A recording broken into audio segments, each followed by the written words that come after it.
Here we go. Back at it again. If this book were to be adapted to a TV series, it would rank top 3 on Netflix. The title is a reference to a famous John Lee Hooker song, and somehow Attica Locke was able to form it into a real noir thriller. The story takes place in East Texas, where 2 bodies are discovered. One a black man and the other a white woman. And Texas Ranger Darren Mathews is asked to go investigate.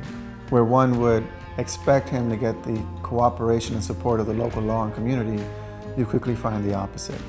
Darren receives the cold shoulder from just about everyone he meets, and at the same time becomes a threat to others, particularly the police. They don't give him the respect he deserves because 1, he's an outsider, and 2, he's black. And a black Texas Ranger in a town filled with racial discrimination is never a good thing.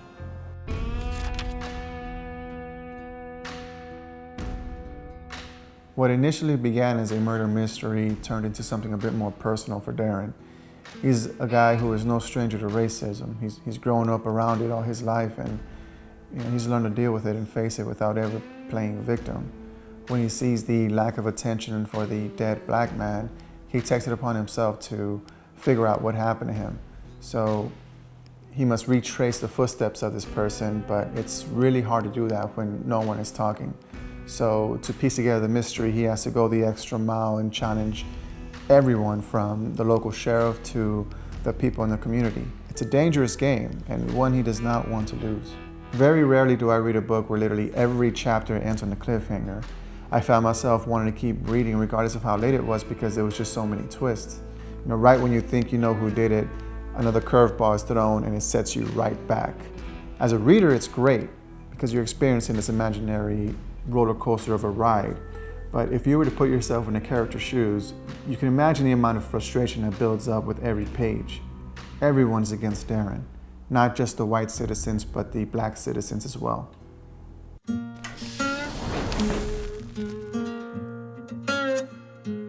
When I hear Texas Ranger, I immediately think of Chuck Norris and roundhouse kicks and high action. But in Bluebird Bluebird, Attica has created a very unique character in Darren Matthews.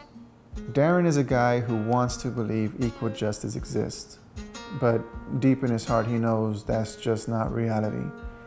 He's someone who's dedicated his life to the community, to the badge, but at a cost to his personal life. Being a Texas Ranger put a really bad strain on his marriage, and he turned to heavy drinking because of that. Then you add in the troubled relationship with his mother, who is a mystery in her own right, and you can understand how things can fall apart for him. Really, the only thing that's kept him focused is the badge. He's someone who wants to make a difference and takes on cases that would otherwise be considered not worthy. Attica has grounded the story of the Texas Ranger by confronting him with real social issues and presented us with a hero that you can't help but root for. The cool thing about what she's done with her main character is that she's made him so relatable. Darren Matthews is not an invincible man. He's not going to walk into a room and take down a group of bad guys by himself. He has his issues. He does mess up, and that's what makes his story so interesting. Randy Winston is a strong, fearless black woman who will stop at nothing to find her husband's killer. But doing so means entering a place that is completely out of her element. She's an accomplished photographer with expensive taste, and right from the get-go, she's introduced in dramatic fashion. And when she starts poking around places she shouldn't be, she starts to get the wrong kind of attention from the wrong kind of people. And that creates all kinds of trouble for her. But she's determined to see this through no matter what dangers lie ahead. When you're first introduced to Sheriff Van Horn, you immediately feel the animosity he has towards Darren.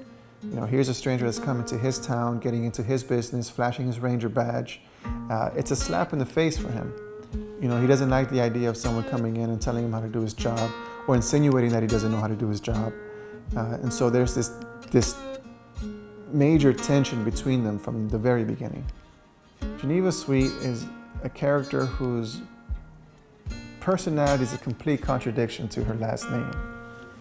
You know, she's your old school, no-nonsense grandma who tells it like it is. You know, she's very direct and sometimes may come across as rude, but she is sweet in her own way. The great thing about this character that I enjoyed reading was that she is who she is. You know, she doesn't put on a front, she doesn't act different in front of anyone. Everyone is equal in her eyes. No matter what race you are, what have you, she's going to treat you the same way she treats anybody else. And her soul just doesn't crush. It's just stone cold hardened. You know, even when she becomes the suspect in the murders of the two people.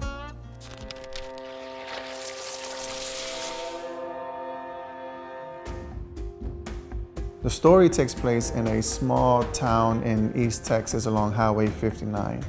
Highway 59, for those of you who don't know, extends along the southern part of Texas and ends at the Mexican border. So there's a lot of towns and cities along that route, and general law enforcement are not allowed to cross into each other's jurisdiction. In fact, the only law enforcement agencies allowed to do that are the state troopers and the Texas Rangers. Texas Rangers are considered to be the elite top of the pyramid for law enforcement. So there's a lot of prestige that comes with the title and a lot of rich history. By putting a Texas Ranger in East Texas, an area of massive woods and large thickets, creeks, bayous, a place that almost resembles Louisiana, you create a setting that almost acts as an antagonist to the hero. The weathers in East Texas are very hot, very humid, very sticky, and throughout the book you get a sense of the environment and how it plays into the story. And visualizing what this character has to go through on top of the bad actors in the community, it really is a refreshing read.